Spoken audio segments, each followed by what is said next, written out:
Hi, everyone. This is Andrew. And this is Laura, and you're listening to Sunday School Dropouts. Today, we are going back to school and we are going to have some vocabulary lessons. We are going to start with some of the episodes with guests, but we've been getting so many questions about various terms and topics that we thought we would do another episode to talk about some of the most misused terms as it relates to psychology, therapy, and trauma, especially in social media spaces. And of course, Mm, we'll talk about how they relate to religious trauma, fundamentalism, and high control religion. absolutely. But before we get to that, you know what we have to do. We've got to have some story time, like some flannel graph story time. Andrew, it is story time. Tell us what's on your flannel graph board this week. All right. This is going to be fun. I don't have there's a few books that I've ordered for myself that I've never Mm, read before. This is very niche, but any of our listeners who are currently in Adventism, deconstructing Adventism, or have left it might appreciate. I'm actually getting a few books that are about Ellen White specifically, which ooh. is the Adventist prophet and founder of the church. Now, Mm, she's not a current, like she's been deceased for over a century, but so kind of like she is to yeah. Adventism what Joseph Smith is to Mormonism. That's Gotcha. that Okay. sort of thing. um it's one of those things where when I left Adventism, I kind of left Christianity too, and so conveniently never really critiqued or looked into a lot of stuff with the founding of Adventism, but I've been Mm-hmm. really curious about it lately, and I've done a lot of healing too, and like I'm kind of like now I'm just Mm, as a someone who like I like history, I like academic research. I like that stuff, yeah. and I it's kind of like I'm ready to go back and start digging into some of this stuff. And so Yeah. there's a book that was published I think recently by Dr. Steve Daly, I believe is his name. Um Mm. I'm trying to pull it up on my phone. There we go. It's called Ellen G. White, A Psychobiography. So that is a recent publication. There's a couple other books that are about Ellen White as well. I've ordered those as well. So I'm kind of going to do some deep diving on All right. all of that. So yeah, not really on the lighthearted side of things, Uh-huh. but I'm excited about it. Yeah, I'm imagining good Instagram content from you then. Oh yeah. Oh yeah, Yeah. especially Okay. Adventist specific stuff. Yeah, It'll yeah. it'll be fun. Which I think is awesome. Yes, you're a snarky light in that place in the Instagram SDA space. So I love it. Thank you. I try so hard to be. Yes. Yeah. Good, good. Yes. Well, my story time is about a new book that is just released called The Woman They Wanted: Shattering the Illusion of the Good Christian Wife by Shannon Harris. And the way that you may know her is that she is the ex-wife of purity culture poster child Josh Harris, who infamously wrote and now has asked to be not published anymore, I Kiss Dating Goodbye, which is the textbook for, all of us purity culture babies who sign those true love waits cards. So I actually had the privilege of reading this prior to it being published and being able to send my own endorsement in. And of course, it's very interesting because so many of the people that she talks about in that book are people that were deeply influential in my own life, like Carolyn and CJ Mahaney, who there's a lot of scandal around now. But for a long time, they were the creators of Sovereign Grace Ministry, and they were kind of held up as this like pinnacle of just good Christian marriages. And what does it mean, especially to be a good Christian wife? Like Carolyn Mahaney's book, Feminine Appeal. Oh my goodness, I read that so many times, y'all. It is so, so destructive.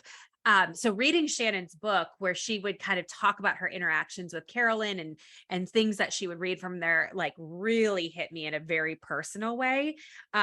So much so that I actually went and repurchased Feminine Appeal so that I can do a purity culture book review on it.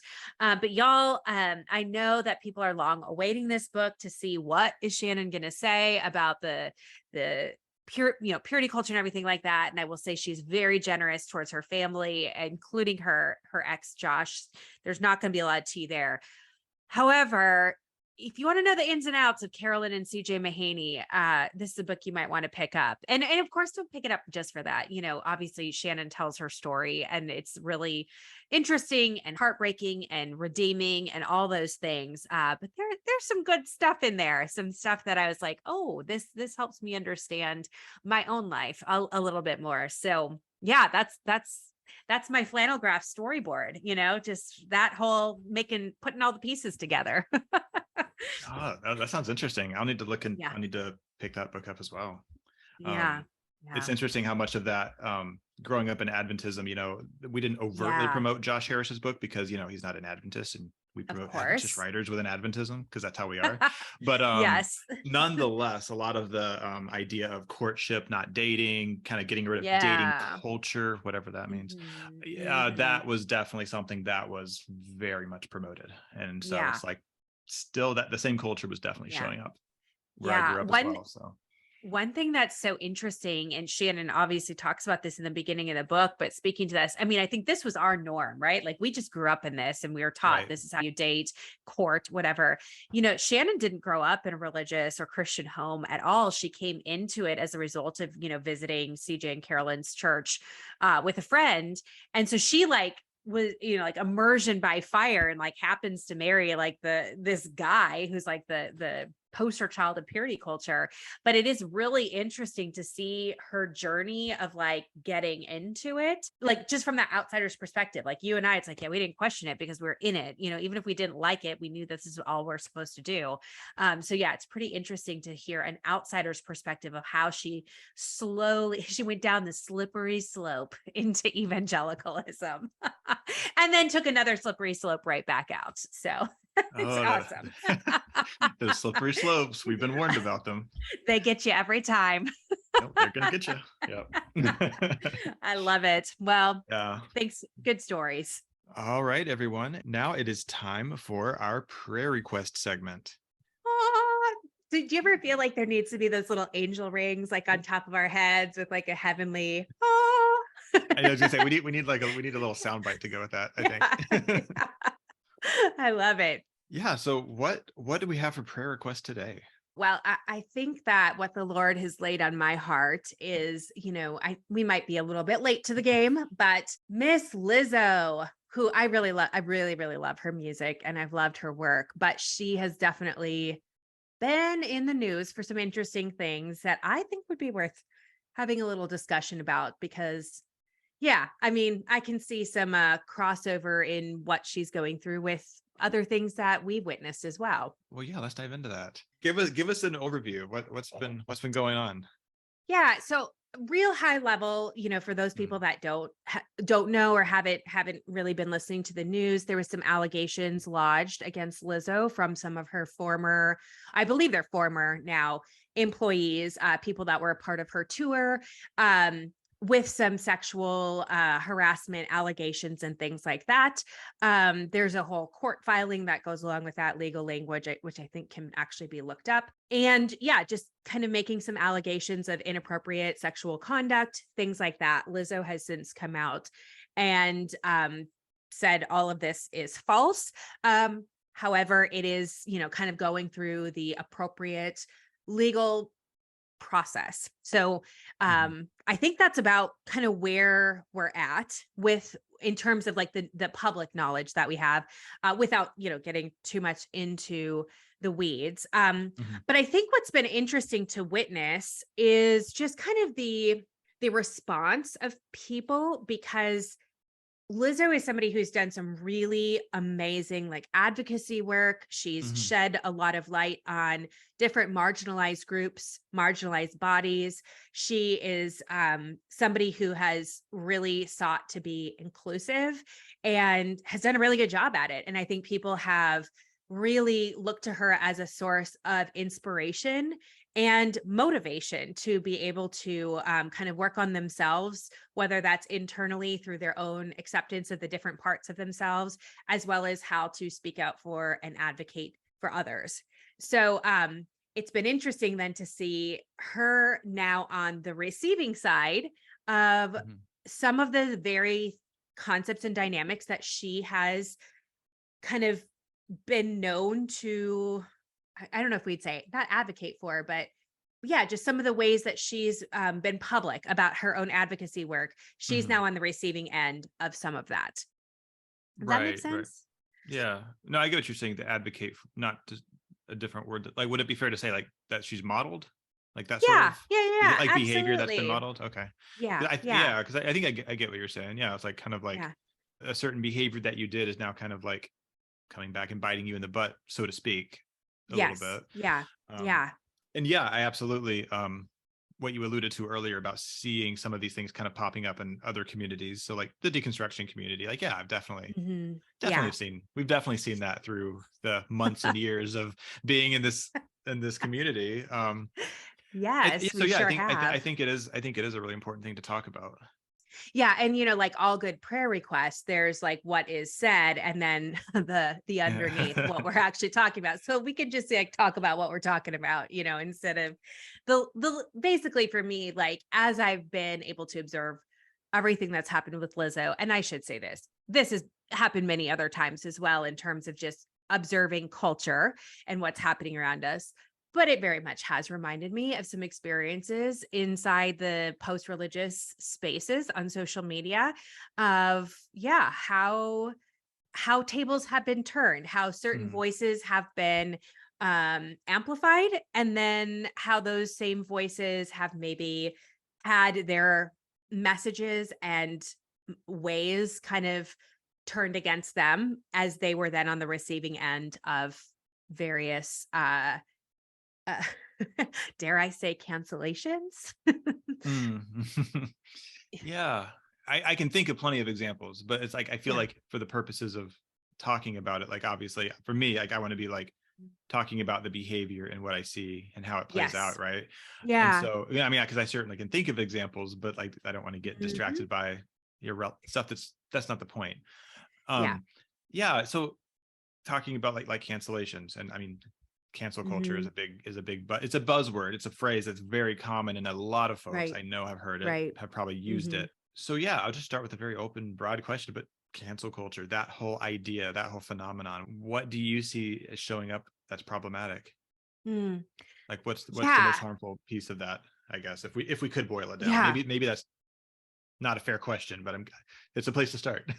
Yeah. No, I can see many problematic things with cancel culture. And I think maybe I'll go on the record by saying, and I actually have a statement of this like on my social media pages, where I say like I don't do public punishment. I don't do cancel Mm, culture. I'm somebody who, if I have an issue, I will always go to somebody directly and speak to them and handle it in a private way. And I've gotten in trouble for that before because people then mm, think that because I'm not being public about the things that I'm doing, that somehow means am this or not this or, whatever. That's maybe a different conversation.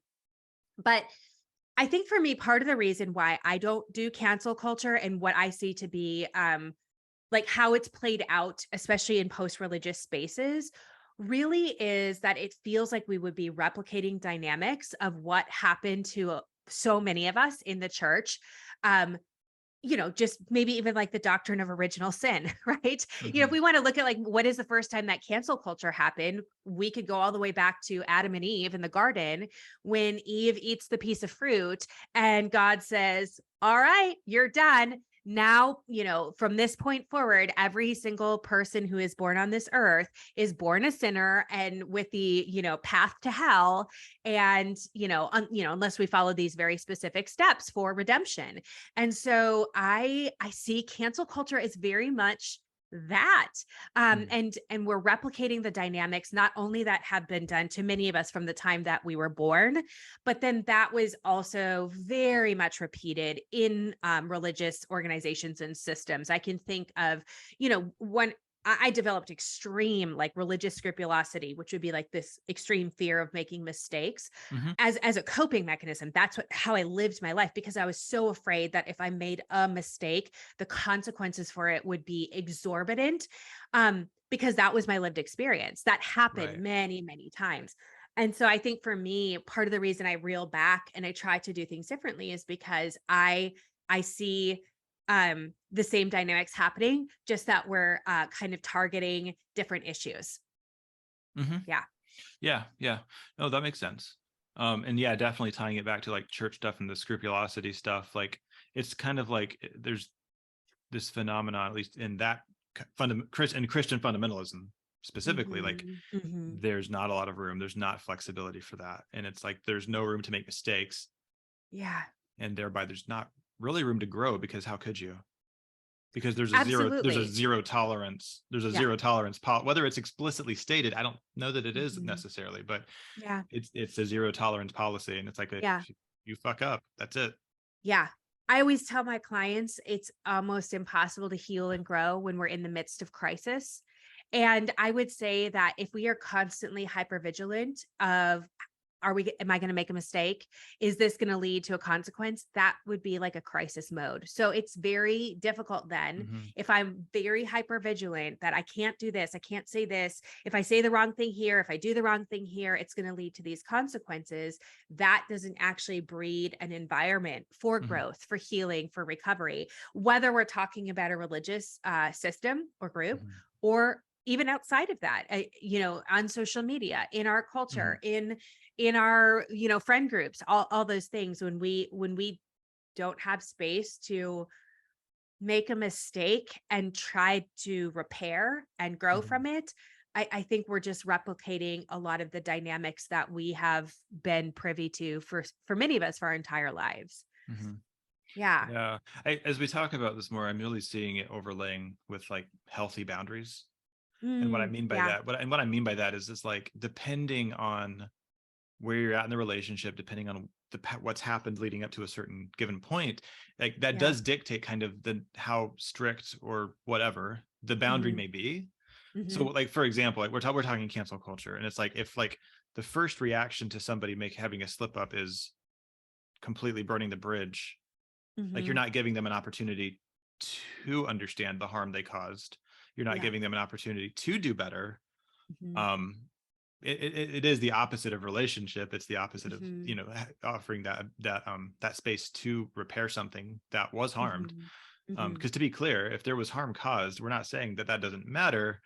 Right. If there Yeah. was harm caused, like, no, accountability is Hmm. important, talk about it. But like Hmm. burning bridges, to use that metaphor, if that's the first go-to response, like there's probably a lot of opportunities that we're missing to repair things that could be repaired, but instead it's easier to just Hmm. get rid of it completely. Yeah. Anyway, I Yeah. started with boundaries and then I ended up with that. But I mean, I still see the No. overlay with boundaries in that, like Yeah. for example, canceling, cutting Hmm. out, getting rid of completely. There Hmm. may come a time when that's necessary, but it's a thing that I've Yeah. noticed where that becomes the go-to Yeah. protocol rather than the last response, if that makes sense. Yeah. So we're talking about this idea of like, we're coming out of these high control systems, right? And we're trying to figure out how to do life and relationships and think differently and act Mm-hmm. differently and all these things. And it seems that there's certain people and voices that rise kind of to the top Mm-hmm. that start to set the standard for like what is the new quote unquote right way Right. of living and doing and interacting and things like that. And we've seen this dynamic because we're talking about Lizzo, but we've seen this dynamic happening in post-religious communities where then those people, it seems like they are modeling certain patterns of behavior and speaking that then they make a mistake. And the very things that they've taught other people how to do and how to say are then used against them. And I don't know if that's a question, but I guess maybe I'm curious to know if you've seen that or if you want to speak to that dynamic at all. Yeah, no, I mean, I've definitely seen it, and it does mirror the same stuff that happens within like Christian fundamentalism. So I guess you could just Yeah. drop the adjective and just say fundamentalism, because that's the behavior that we're seeing, which Right. is, rigidity, the lack of psychological flexibility and openness, Mm. the lack of being able to be curious and compassionate, but rather being fear driven and reactive. Mm. I don't know, I'm throwing all these different like little clinical ways of looking at it out there, but that's what I'm seeing with that behavior. Yeah. And Yeah. it is, I do see it in like these post-religious communities. I understand it certainly, Mhm. but it is very much a behavior that's driven by fear rather than by Mhm. values, rather than from curiosity. And so then what Yeah. happens is, yeah, you're going to be sitting like that scrupulosity behavior. You're going Yeah. to then therefore have a hypervigilant nervous system that is not in a space to grow. It's in a space to not die. Oh, yeah. Yeah. And as long as that's where it's at, I mean, it's still an inherently good thing. It's keeping you safe, but that's not the place where you're going to thrive. Yeah. Yeah. I think what that reminds me of, like, I've talked about this a lot, like on my social media, is that when we don't understand how we embody fundamentalism, then we just replicate that dynamic in other spaces, whether that's wellness culture, various cults, groups, dynamics, post-religious spaces, right? Yeah. We may have like cognitively deconstructed various fundamentalist concepts, but if we don't understand how that is like living in our body, we are just as rigid and fundamentalist, just with different topics and subjects. And I've seen that happen where people will say, well, in order to be truly deconstructed, you have to land at this space. Or in order to be truly deconstructed, you have to make sure you hit these topics. Or in order to truly be an advocate or an ally to this group, you have to say or do these things in this very specific nature. And the hard part about that is every single person on this earth has an idea of what it means to be truly deconstructed, truly an ally, truly a this or that. And so if I like, that creates a lot of anxiety if I'm looking to these sources then to tell me, here's what it's supposed to be like, because not only can that be changing like from person to person, but then I'm, having to base my life around these external rules, which is what we've done. But that's familiar to us. So it feels safer. Right. And so yeah, I think that it's this weird dynamic because there's a lot of people that are replicating dynamics of fundamentalism, maybe not even knowing it, but they're creating a very similar environment as what we all came out of. And therefore the results are the same as well. Yeah. It's like we left the box of Christian fundamentalism, took our tool belt with us. We've only ever been taught how to build one thing, but now we're out here still building boxes. Yeah. Oh, but we're not in the church, so it's different now. Yeah. Yeah, absolutely. The function is still the same though. Yeah. So if we were to say, okay, that might be our tendency, is to kind of move to that extreme space of like, you harmed me, you made a mistake, you said the wrong thing, whatever. So you're done. Like, that's it. You're done. You're an unsafe person, or however we want to phrase that.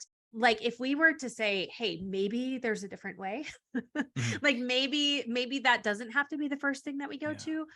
What are some of your ideas, or what are some of the conversations you would want to have about alternatives? Yeah.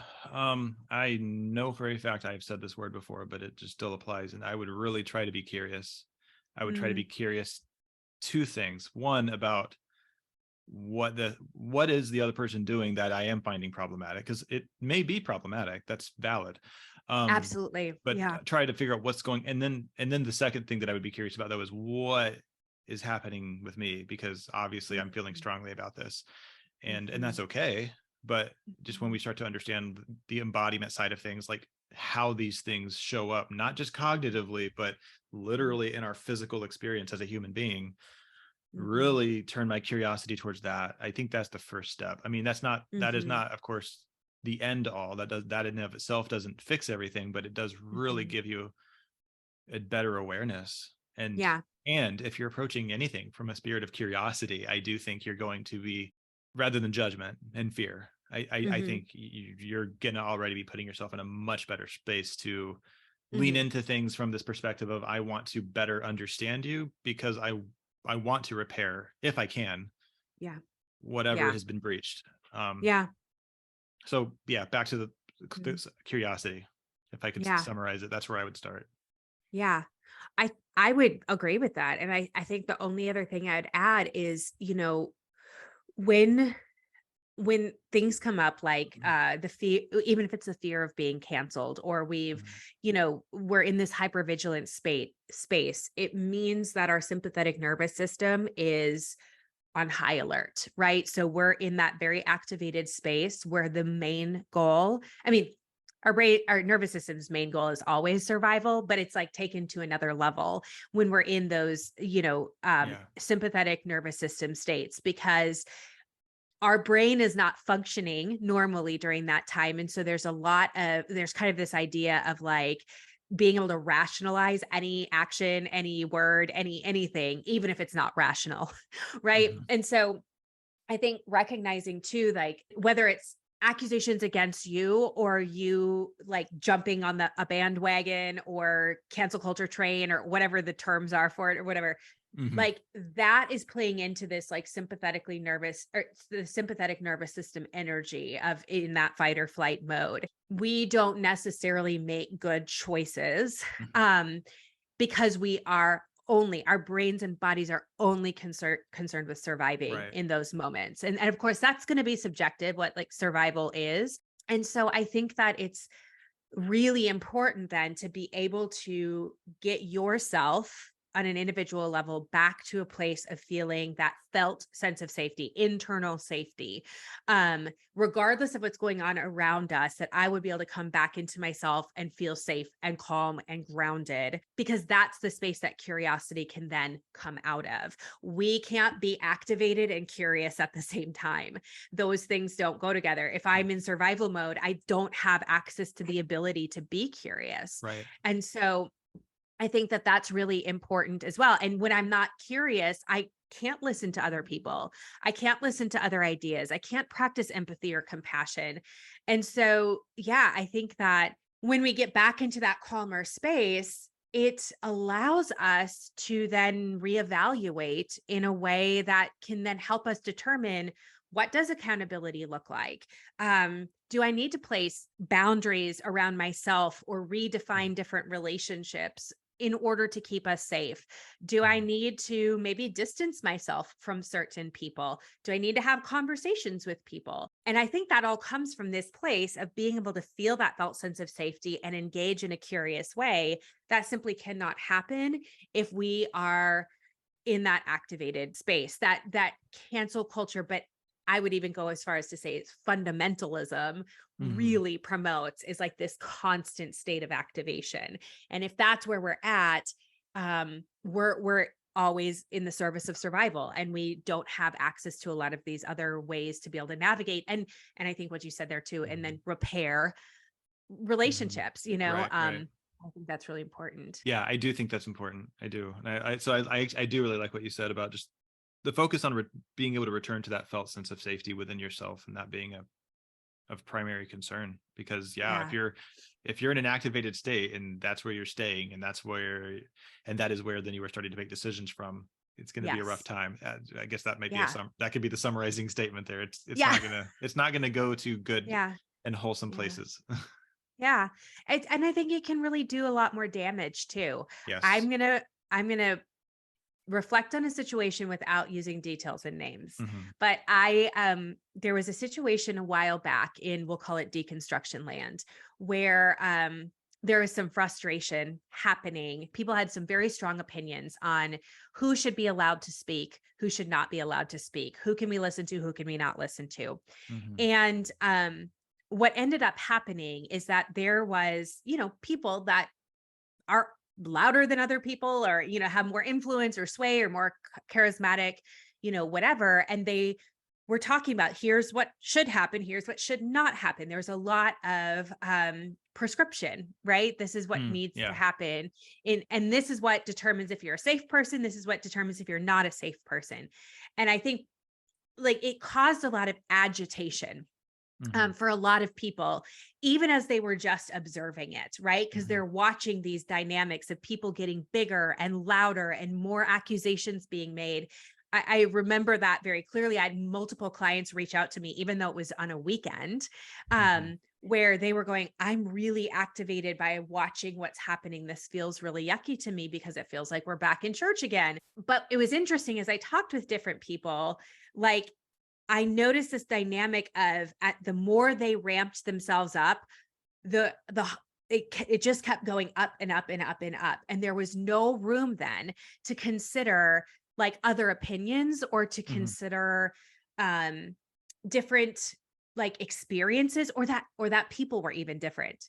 that it would be okay for some people to say, yeah, I could listen to this person, and another person to say, no, I don't want to listen to this person.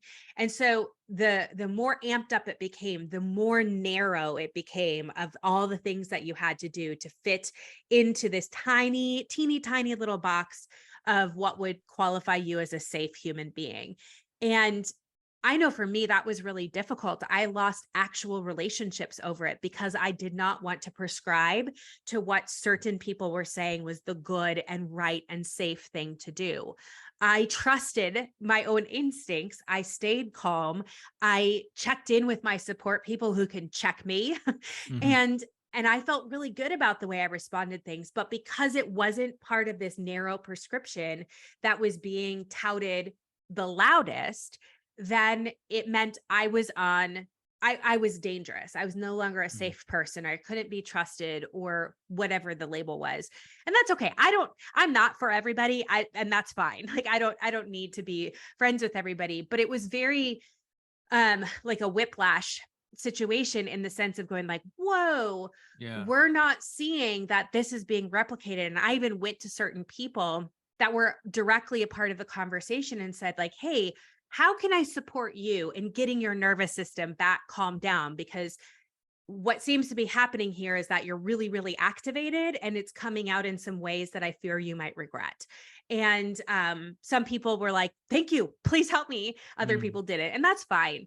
But I think that's just like a little bit of an example of how, when we're in those states, it really can do a lot of damage, because I can think of I call them kabooms, like in the post-religious community, where they have happened and it has not gone back to the same. And maybe that's okay, but the amount of kind of vulnerability and shame hangover that people felt and whatnot, it really did some damage. And that's what happens when we are in these spaces of high activation, canceling, prescribing all these things. And there is no space for curiosity and conversation and a felt sense of safety. Yeah. So maybe I'm just rambling. Maybe, no. maybe I'll close my mouth. No, that's all. I mean, I agree with all of that. And I mean, I think these are very important dynamics to be aware of. I've been around not only the church space, but now the deconstruction space long enough. Like, I've seen these patterns play out on more than one occasion in both of those spaces. And so if you're paying attention, you'll see it happen from time to time. And so I think just recognizing what's happening and recognizing where you're at, where your body is at, your nervous system is at, I think that's incredibly important. Yeah. I think that's a good place for us to, say amen for the day. What do you think? I think so. I think that's a good stuff. Yeah, that's a good stopping point, probably. All right. Well, all God's people said, amen. Well, I'm excited to get into the topic that we have for today. Just definitions of terms. It's funny when I say it like that, it sounds so dry. Like, oh yeah, we're going to be going over some vocabulary, but I think it's so important. I really do. And some of the first things I want to just kind of get started with is just, I mean, the most basic question, like, why does it matter? Why is it, or why do you think it is so important that we have an accurate understanding of different terms, Yeah. Well, I think that it's, as the rise of social media has happened, so has like all this new terminology, vocabulary. And I think what's been really helpful about that is there's been a lot of terms and phrases that we use in therapeutic spaces that haven't really been accessible to people that aren't in therapy. And so I really like that social media has brought that out. It's brought a lot of people are like, oh, I've dealt with this, or this really resonates with me. And I think that's so important. But I think what happens, and this is not just in therapy spaces, this is in a lot of spaces where we'll hear these terms and we put definitions around them of like what we think they are based off of just like the words that are put together. Like, for instance, I know we're going to be talking about trauma bonds later. And it's not how people use it. And I think what happens then is we're using it incorrectly. We have this idea. And for me personally, I feel like there's so much that I grew up with that was incorrect. And I was told false definitions or partial definitions or completely inaccurate definitions.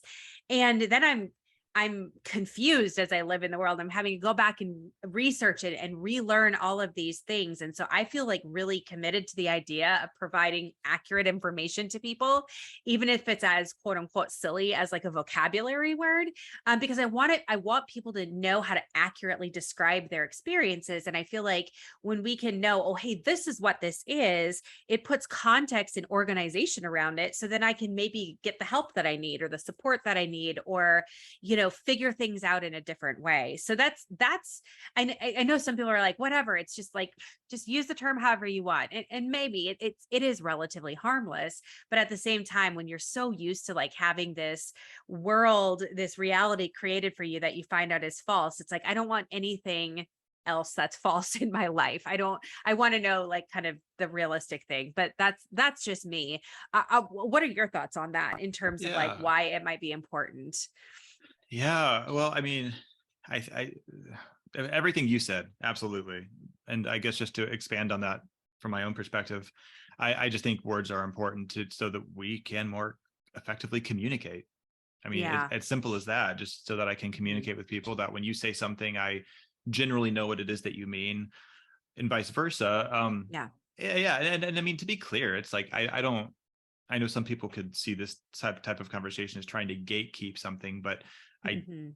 and I can see why some folks would be concerned about that. And also, I do think there's still something to be said for having clear definitions so that we know what we're Mhm. talking about, like whether it's Mhm. trauma, whether it's gaslighting, Yeah. whether it's like narcissism, just not because that's another, just narcissists in general. Yeah. That's a term that gets tossed Mhm. around a lot. Yeah. Um, and just knowing what that actually means. Now, if you still want to use Mhm. that word, I mean, do what you Sure. want, obviously, Yeah. but Yeah. I do think it's important to, to define these things just so we understand what we mean when we say them. Um, Yeah. it is Yeah. interesting how, and you mentioned this, like social media, Yeah. how that is really, I think, added to the popularization of a lot of these words. How or why do you think there are so many different terms that have Yeah. taken on a life of their own in social media spaces? Yes. Why do you think that is? And do you see that as being Mhm. problematic or not? I'll say it that way. Yeah. Yeah, there, I'm not going to call them out by name, but there is some very large Fair. accounts that use terms that they will build themselves as a very specific niche within psychology that, and they're using terms incorrectly, which I feel like is not not the greatest use of their ability to influence, because yeah, it just provides, if somebody hears a really well-known therapist or psychologist using a term in a very specific way, it would make sense that they pay attention to that and say, oh, that's what that is, right? Mhm. um but when it's inaccurate, that to me is a problem. I think the other thing that makes it a bit of a problem is like, while I think social media is a wonderful place for education, and I feel incredibly grateful for the people that I've met on there and what I've learned and everything, is like, it's like you're crowdsourcing some of this and that makes certain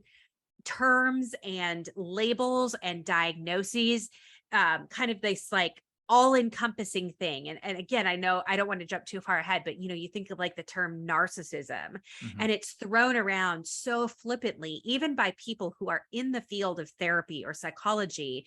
And they're, well, if this person does this, that's a narcissistic trait, or this or that, or here's how you deal with a narcissist.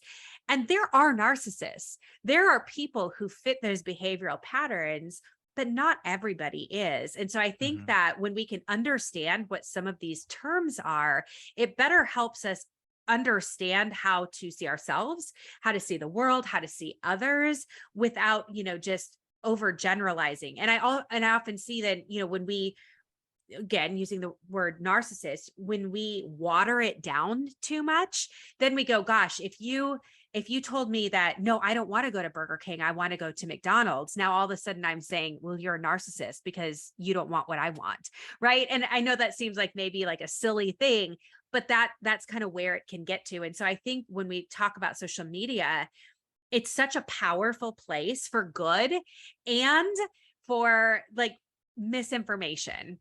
Mhm. Um, yeah, I feel like I'm on a bit of a soapbox today. I didn't even know I was going to get on this soapbox of giving sermons and TED Talks, but No, I jump love in it. here. Yeah. What do you think?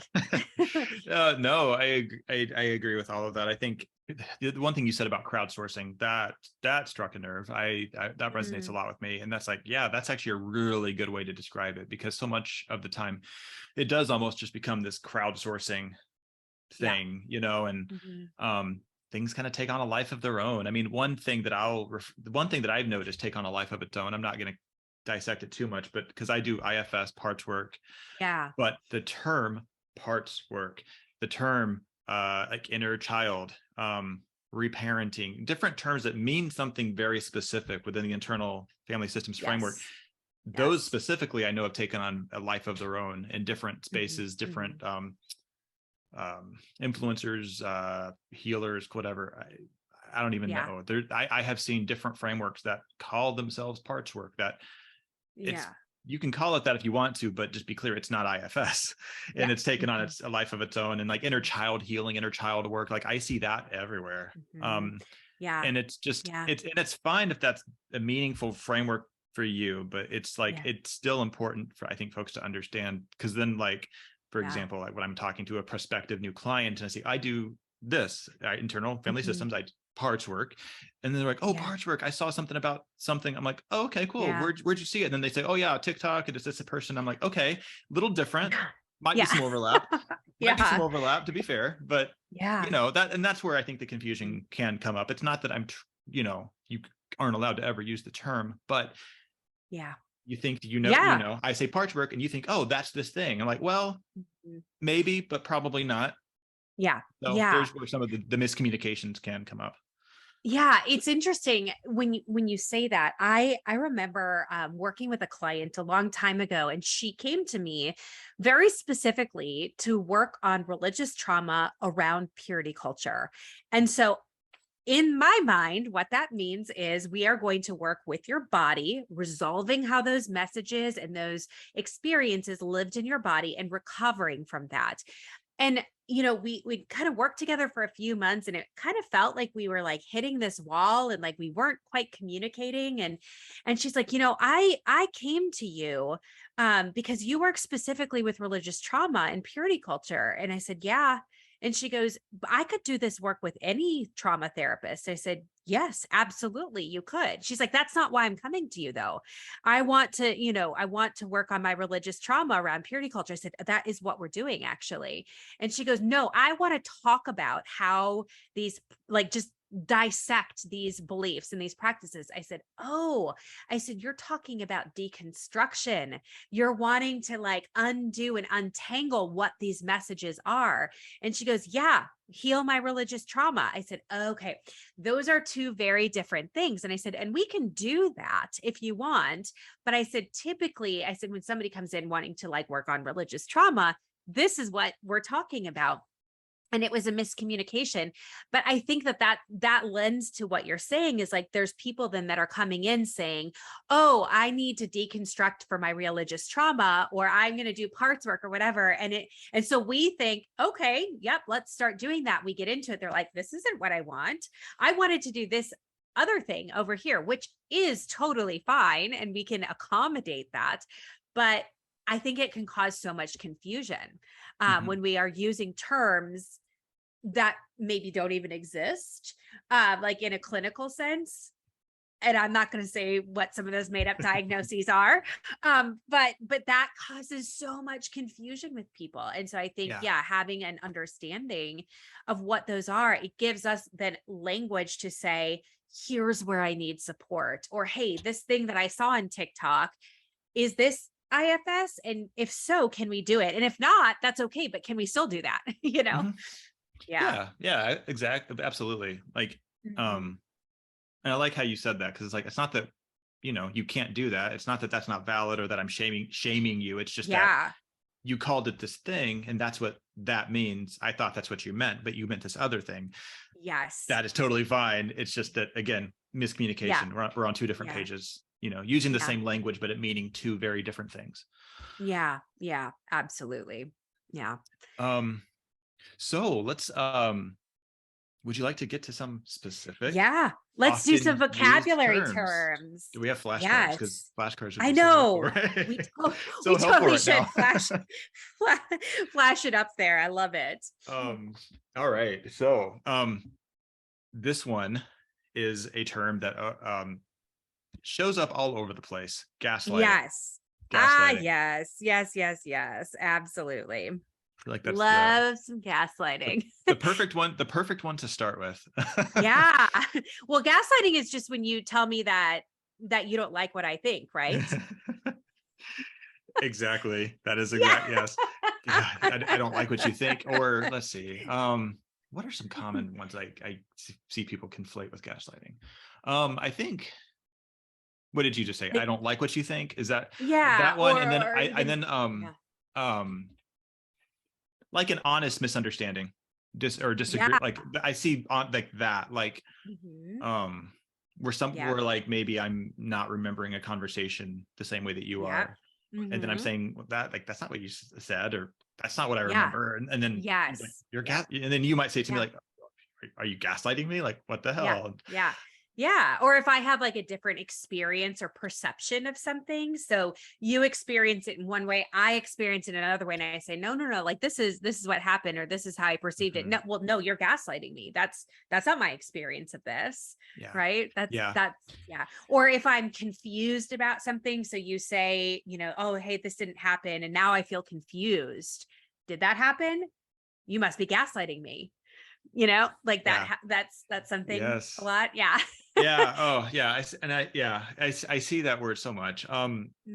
So I guess maybe it would be useful to say a couple of things of what gaslighting is not, because these are things that I see it be conflated with so often. Having a disagreement with somebody.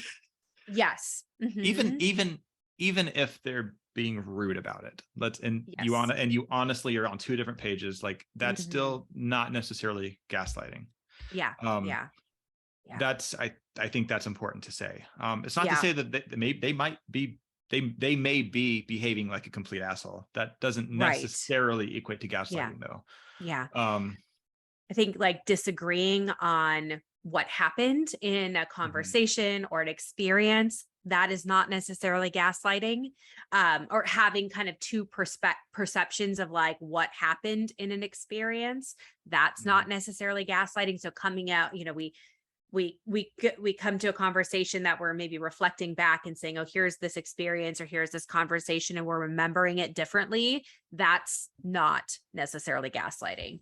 Yeah. So now, and I would be curious to hear how you might define it more, but I will say one thing that I definitely see with actual gaslighting, like what I would actually call it gaslighting, is the one thing that I do see that is like the common denominator that in actual gaslighting does show up is that not only is there a disagreement, not only is there kind of a manipulation about making someone second guess their own lived experience, but there's also like this added element of you're the crazy one. There is something inherently wrong with you, your perception, your ability to reason, your cognitive ability. Continue to fill in the blank there, but like there's definitely somebody's at fault, and it's you. That's something that I feel like I generally see, but I'm curious if you would want to expand on that or add or take away. Yeah. Well, so when I talk about gaslighting, sometimes I find it helpful to go back to kind of like the origin of like where it started. And because most people don't actually know. So the term gaslighting or gaslit by somebody is actually from the 1944 film by the same name, Gaslight or Gaslit, however you want to pronounce it. Ingrid Bergman was the star in it. And the short synopsis was, here she is this, I think a rich, I guess it would be widow, lots and lots of money. This guy comes along and, marries her for her money, like it is in a relationship with her for her money. And one of the things that he decides he's going to do is try to get her to basically be institutionalized so that he can have access to all of her funds. And so he starts doing these things around the house, like what back in those days, lights in the house were powered by gas. And so what he would do is he would turn the lights in the house down, and she would walk into the room and she'd be like, why is it so dark in here? And he's like, what are you talking about? It's not dark. That's just you. That must be you. And she'd be like, oh, okay. And he would continue this over time until she really thought like, there is something wrong with me. Like I'm not seeing things straight. And somehow one day, I think it's a police officer ends up coming into the house when the lights are turned down. And he goes, why is it so dark in here? And in that moment, she realizes here's this person essentially that's been playing me, that's been trying to make me feel like I am crazy. And in reality, this person has been orchestrating these events in order to make me feel this certain way. And so that when we look at that, we go like, okay, so we've got malicious intent with manipulation. We have got consistency or persistency over time. This is not a one-time thing. This is something that's happening over and over and over. And it's with the intent of making that person question their reality, their lived experience. And that's why I think like all of that together goes into what gaslighting is. So we are going to have normal human relationships, like we said, where it's like, no, that didn't happen that way or whatever. So that's a questioning, right, of reality. But that's not maybe with malicious intent, or that's not over time where it's been happening over and over and over and over. And so I think we have to look at all kind of those three component parts need to go together in order to consider it truly as gaslighting. Yeah. Yeah, no, I like that. That's a very succinct definition of it. And yeah, very frequently when folks are using it on like social media spaces, it's very commonly misused. It's very commonly used to represent just arguments and disagreements where two people do remember an event differently, which to me, that's just, we're human. We're going to remember things differently at times, and that's okay. That does not necessarily mean that it's gaslighting. The malicious intent and the ongoing use of that tactic, I think that's a good thing to mention. Yeah. Another word that's commonly associated with like the definition of that is like psychologically terrorizing. So it's kind of this intent of like, I know what I'm doing. Like I am actively trying to get you to believe in this other reality for my own gain. And that piece is really key too, because like you said, we are going to remember things differently, but the likelihood of it being like malicious, manipulative, psychologically terrorizing as our motivation to do that is actually probably going to be far less common than we think. You know, like we're humans, we perceive things differently, and we have different internal like embodied experiences, how things land on us. And so we have to make room for that piece of it. That I might feel confused, but that does not necessarily mean that somebody's trying to gaslight me. Yeah. Yeah. How do you, go ahead. Sorry. Oh, no. Well, what were you going to say? I was going to say, how do you see this showing up in like religious spaces, like high control religion? Oh, goodness. Well, I see it everywhere. Yes. It's like, once you define it, it's like, and that's why I think it's important to define these words. Cause like, once you define it and I'm thinking like I'm applying that lens to just experiences throughout my time in church, I'm like, oh gosh, yeah, I do see it. Where, well, just the whole notion of the way it shows up, like with original sin, like you being inherently broken, and then how it ties into other things like, well, and this is maybe a little bit out of left field, but it's connected, like spiritual warfare, demonic oppression, with mental health symptoms, and how like it's anyway, like defining somebody's reality for them. And but it's so interesting too, because the other side of it the one thing that maybe it's tricky, I don't know, but we could talk about this, the malicious intent part. There's a lot of even leaders, even pastors, who they grew up in the same system. They are now a leader in the church. They're parroting the same stuff they heard.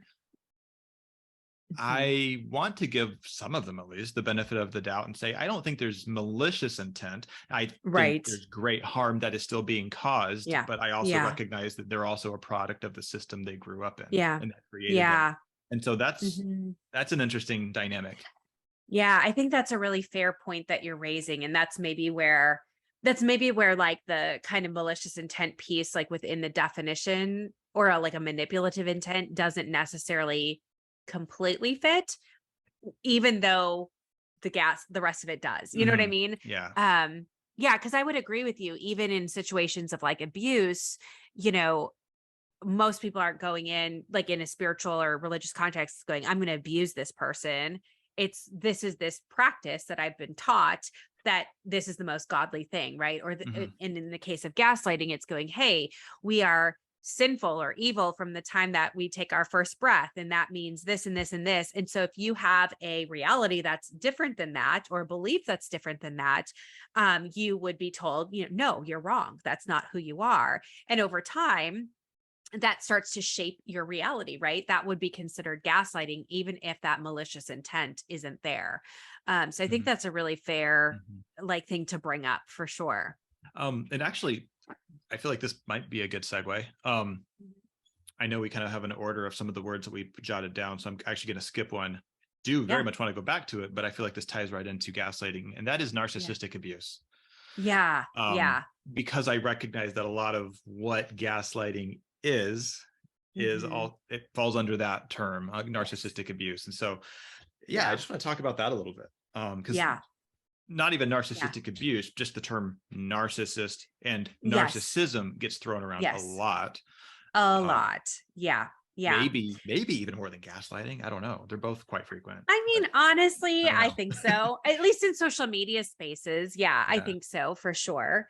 I know, you know, narcissism comes from the term Narcissus, which is one of the Greek mythology gods, Narcissus. And he gets that name because he sees his reflection in I think it's in water, and just loves looking at himself and is very enamored by how he looks, by this reflection, which ultimately becomes his demise. And so when I look at the term narcissism, there's two concepts that come to mind, and that's idealization and devaluation. So I am this idealized version of myself, and everybody else is a devalued version of themselves. And what that creates is not only a dynamic really of power, like a power dynamic, but it also creates this kind of internal posture of I am allowed to do, say, be, act however I need to be in this, to reach this idealized place of who I am. My appearance, how I appear, is of utmost importance, even if it means I devalue, degrade, and dismiss other people and their experiences. My experience is the more important one. And so that's how I tend to kind of start to conceptualize narcissism. Narcissism isn't necessarily like, oh, I want this thing, or I want to do this, like expressing my needs, or saying no. It really is this kind of posture that's taken of how I view myself as compared to how I view other people. And there's a lot of things that I give myself permission for, that not only would I not give other people permission for, but I would actually punish them for that. So that's a little bit about how I kind of conceptualize it. What about you? Definitely that's a good way to conceptualize it. One thing I will, because I definitely get asked a lot if so-and-so's, if I think so-and-so's a narcissist. And or you know, or actually I've had folks even ask me if I think they are. One quick thing I'll say, if you're asking because you're concerned that you might be and you don't want to be, you're probably not. Agreed. Because the narcissist wouldn't be concerned. They wouldn't give a damn. They wouldn't ask that question. But anyway, but seriously, they probably wouldn't ask the question. So if you're concerned, you're probably not. I mean, to that point, there's kind of, so we don't do this anymore, but in the psychology world with the diagnosing manual, we used to have these different kind of groupings of different diagnoses. And narcissism was like in the second diagnosing group, a type 2. And there's kind of this like overarching thing that if you have any of these like personality disorders, one of the things that you're lacking is self-awareness. And so a true narcissistic person would not ask if they're a narcissist because they don't have the self-awareness to think that anything about what they're doing is wrong or, unhelpful or toxic or anything like that. So sorry, I cut you off there. Oh, no, you're good. You're good. Yeah. And actually to that point, as far as, diagnostics and stuff all of that is concerned. One thing I will say to folks, because I don't want to get too hung up on the clinical definition of is this person a narcissist or are they not? One thing I'll sometimes just say, and this actually could go with any diagnosis, is because a narcissistic personality disorder is a diagnosis in the DSM-5, so, and it has very specific criteria. So, I mean, from a clinical perspective, you have a set of criteria, and if you don't meet the minimum criteria clinically, you either are or you are not. There's no in between. What I will say to people is, like, there might be certain symptoms that are consistent with the way that diagnosis presents, but again, not to get into the clinical criteria, because anyway, I had a clinical supervisor who kind of taught me that way of wording things. And he would say, rather than declaring a diagnosis, just say that you see certain symptoms consistent with this type of diagnosis. He's like, that way you're not committing to saying this person is this or this person is that. Rather, no, they just have some symptoms that are consistent with this thing. I'm not saying why they're there. I just see some of these things showing up. And so I found that language to be helpful. But in terms of narcissists, like if you are one and you're asking, no, you're probably not, to recap. And then, I think it's fair to say, I can see that symptoms being consistent with, but again, it is a diagnosis and there's a lot of criteria. And also, I'm not going to sit here and secondhand hear about somebody and tell you whether they are or are not a narcissist. That is unethical to start with. I won't even go down that whole, I'll get on that soapbox, but that's not something I'm going to do. Similar to how we did with gaslighting, what is narcissism not? Narcissism is not, like setting boundaries and saying, no, I'm sorry, I can't participate, or I don't want to do that. Taking care of oneself, self-love, like that's not narcissism. Yeah, absolutely. That it is not, absolutely not. I would even say it's even, because again, one of the ways I see the term often misused is somebody might be behaving like a jerk. That's harmful. Yes, not denying the harm in that, but that doesn't necessarily mean they're a narcissist. Somebody who's like disagreeing with you, or just even being a bully. I don't know. Not to take away from you. Like that's not okay. And that is harmful. And it still may not be narcissist. They still may not be a narcissist. Though. Selfishness. Like again, so going back on like what you're saying, that may not be a trait that is conducive for relationships, but selfishness is not necessarily narcissism, or even sometimes being a little like bulldozing, like, no, this is the way that we're going to do it. Like, again, not necessarily conducive for a relationship, especially if that's consistent behavior, but also not necessarily a narcissist. Right. I'm trying to think if there's anything else to say to that. I mean, obviously we're not going to like do an entire TED talk about every term. Right. I wonder, because I've heard this statement before that like basically like within high control religion, that it is like a perfect landing place for narcissists or people with narcissistic tendencies, whether that's a pastor or some sort of another leader. I'm curious to know what your thoughts are about that. Like, do you think like are pastors narcissists, like just generally speaking, or does the church kind of foster an environment where narcissism or narcissistic traits might thrive? What do you think? So of what you just said, I would definitely say the latter. I think the church creates an environment that can help narcissists thrive. I don't think that necessarily means that everyone who's a pastor is a narcissist, but I do think that there's, and this is just my anecdotal, hypothetical, whatever.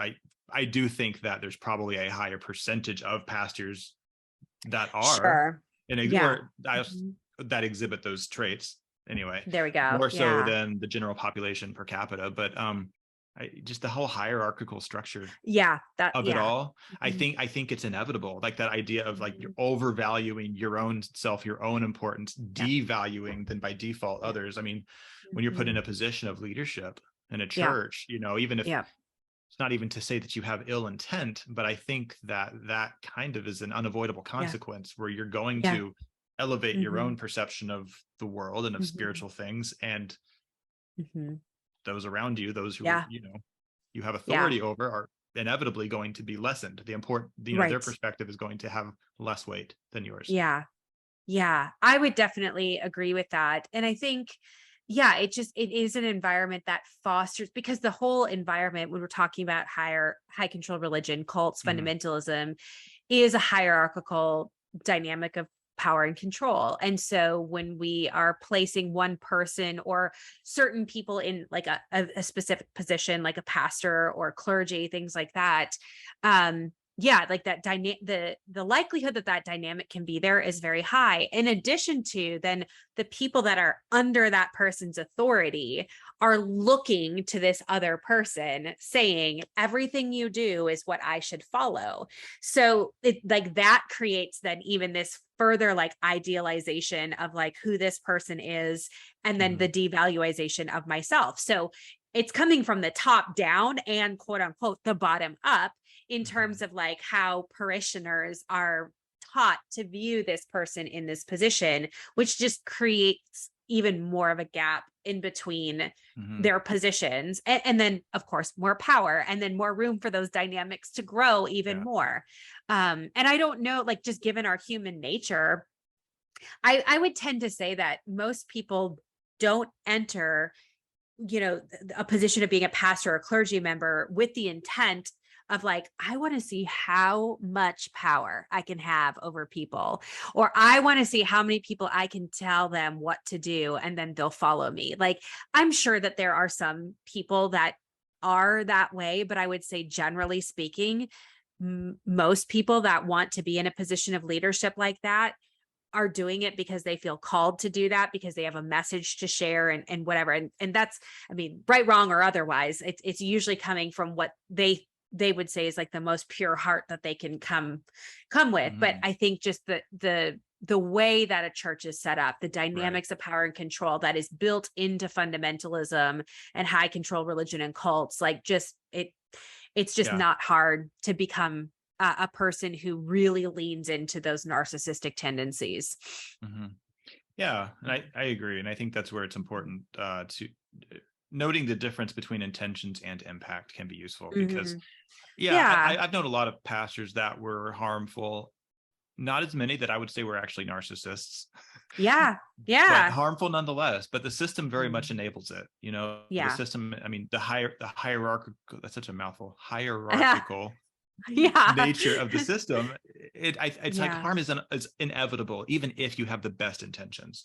Yes, absolutely. And that can be a good segue to another discussion on, I guess, power dynamics, systems of oppression, all of that. But I think the system kind of does just really prime that abuse to happen, even if that was nobody's intent. Yeah. And I think that, to kind of go with the whole term that we were talking about, this narcissistic abuse, I mean, kind of at face value be like abuse by a narcissist, right? And so, and that's where we might see in religion, where we go, some of the abuse that is happening there is as a result of those narcissistic tendencies, the dynamics of power and control that are at play, and the behaviors then become abusive because they are so controlling, because they are so disparaging, and they are so devaluing. Yeah. They're so devaluing.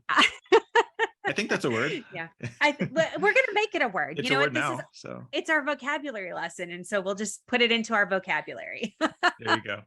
I love it. Someone's going to leave a comment like, you're over here telling us about vocabulary, and then you use words that aren't words. I'm like, it's a word now, whatever. It's a word now. We'll put it in the dictionary, in my dictionary. Isn't that a narcissistic thing to say? It's whatever work. I mean, we'll make it be in common usage, and then once it's in common usage, all I know is that that's, I think, what Scrabble requires. I think you're correct. This is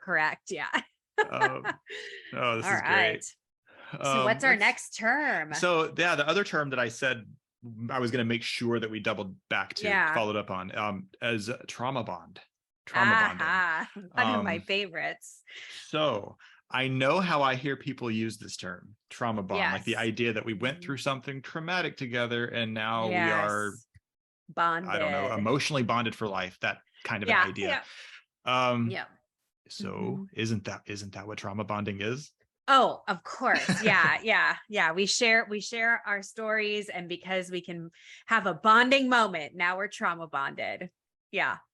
Okay, no, it's not that. All right. So yeah, Yeah. how would you define it? Yeah. So another term that I use for trauma bond, so these are going to be interchangeable, is Stockholm syndrome. And the reason I say that is because sometimes people are like, oh, I know what Stockholm syndrome is. Oh, that's trauma bonding. Okay. So what that means, trauma bond is when I, as a maybe person who is being perpetrated against, am bonded to my abuser, where I cannot necessarily see the things that they're doing as abusive and harmful. And I might justify their behaviors. I might quote unquote make a choice to stay connected with them.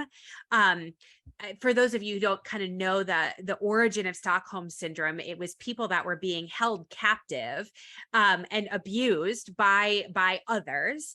And whenever I think it was like when they were allowed to leave, they actually chose not to because they were endeared towards their captors, saying, oh, these people actually love us. These people actually care about us. And so they had, in some ways, been brainwashed to believe that the very people that were harming them, actually that was love. And that is a trauma bond. It's between the perpetrator and the victim of that perpetration, where it's kind of twisted into, I'm abusing you, but you're connected, endeared towards that, and we're calling that love in some ways, or connection, healthy attachment, those sorts of things. That's truly what a trauma bond is when we're talking in a clinical sense. So if I were to say Andrew and I are trauma bonded, that means Andrew is either abusing me or I'm abusing him. And that would be, I hope, inaccurate. I don't think either of us are doing that to the other person. We don't share a trauma bond. Now, we might share like what I might call like a betrayal bond or common enemy intimacy, things like that, where we have similar experiences that we have now bonded over. We have a relationship over. And that's maybe a different term that we can talk about kind of towards the end of this term. But that's not a trauma bond, because neither Andrew and I have been in a role of perpetrator and victim with one another. Even in light of the other two terms we've talked about today, I'm really seeing a theme of how power dynamics play into all of this. So Because much. with trauma Yeah. bonding too, the way I kind of threw out that definition that I see a lot of folks use it, Yes. is Yeah.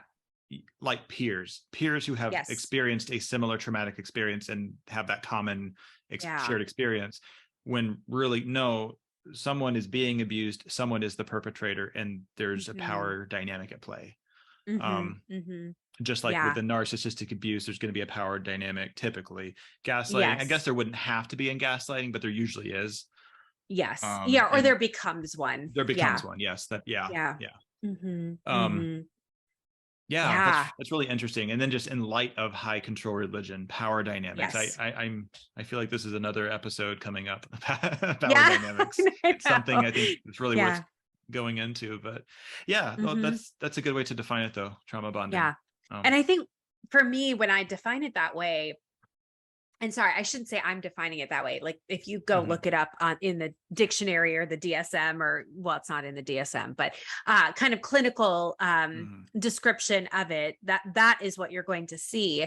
And I think more than anything, more than any of the other dynamics that we've talked to, or vocabulary terms that we talked about, this one, when we're able to correctly frame it as this perpetrator victim mentality or Stockholm syndrome, to me, it becomes very clear how that is very, very present in cults, fundamentalism, high control religion. And I see it in a dynamic of both between God, if you have an abusive version of God that you're taught it, like God and human, as well as like clergy, pastors, leadership, and the parishioner. I can see it in both ways. And I think it's hard sometimes to think about like God as perpetrator. And yet Mm. here's this person who goes, I love you, I love you, I love you, but you're worthless and evil and you don't even deserve the air that you breathe, but I love you and I died for you. And now you're indebted to me. But, right. And so that to me can be so, that's a hard one. It's a hard one to grapple with, because there's many people who may not have grown up believing or bought into believing what they would consider an abusive God. And yet when we have some of these theologies in place, it very much leads towards that dynamic, that Stockholm syndrome or trauma bond dynamic. Yeah. Yeah. I mean, when you were describing it, I'm like, oh God, high control religion 101. I mean, everything from human nature, just so many things. I mean, you said it all right there. And actually, this is like the perfect transition into one other term that I think we'll still have time to talk about today. That, I mean, spiritual bypassing. Yes. Some of what you were describing, some of the dynamics you were just describing, spiritual bypassing. That's another one that I see a lot. And I see it, especially in deconstruction spaces. I see more folks talking about it, which is great. Yes. I want folks to be aware of it and talk about it. But sometimes I definitely see people using the term that I can tell they probably just heard it somewhere and now they're using it. And there's not really any consensus as to what the term actually means, because I see it being used differently at different times. Yes, absolutely. Absolutely. Is there a way that you tend to define or describe what spiritual bypassing is? Yeah. So, I mean, without going down too much of a TED Talk answer, the way that I typically, any type of bypassing is just where your own lived experience is being denied. Like someone's telling you, oh, that's not what happened, that's not what it was. And I don't know if that's like the official definition, but in the context of spiritual bypassing, a very spiritual bypassing, let's think of what's a common one. Okay, a really common one, because it's Pride Month. And this, when we're recording, it's Pride Month. I should clarify that. Yeah, sure. Yeah. But this is one I see come up a lot. And this may be where you have a Christian person who is spouting a lot of unaffirming, homophobic theology. And then they'll say, well, I didn't say it, God did. Yes, that's huge. That type of thing where it's like, and there's other things you could call that too. But I mean, that's one area that I see that come up a lot. Or another way of spiritual bypassing, used to justify not seeking out appropriate even physical health care, but like mental health care for and just saying, oh, that's spiritual warfare, you need to pray about it more. Or you've maybe I've been struggling with depression, and then the response is, how's your prayer life been lately? Yes, absolutely. Absolutely. Yeah. I was pulling up, because I was like, what is the technical definition? I know I put it in my book, or I paraphrased a version, but it's so it could be using your spirituality or emotions or lack of emotions or whatever to kind of bypass or avoid facing unresolved issues, developmental things, let's see, and personal, personal or intrapersonal or kind of communal, systemic levels. So, I think sometimes when I'll describe it to people, in a context of grief, of when we're oh, but they're in a better place now, right? So somebody's died and you're but at least they're not hurting so much anymore. And while that statement probably is true, right? Because they have passed away, they literally are not in physical pain anymore.